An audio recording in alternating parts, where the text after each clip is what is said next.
lay soratsoratra nalefanao andro amanalina vakivakiko manome hery sy fovaovao milaza fambola nilay tiako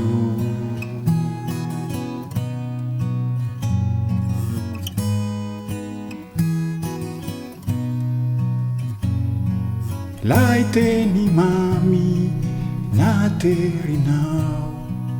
teo ampandrina maraina mifo nanome hery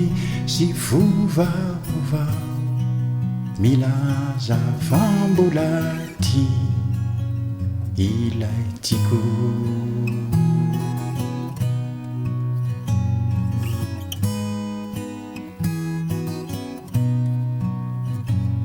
lay tiako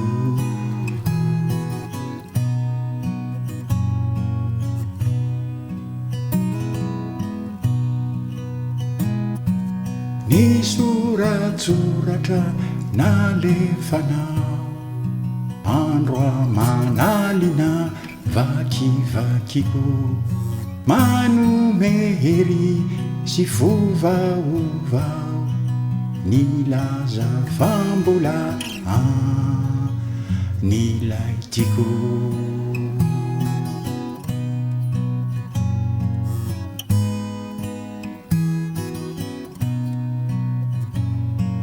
reo teny mamy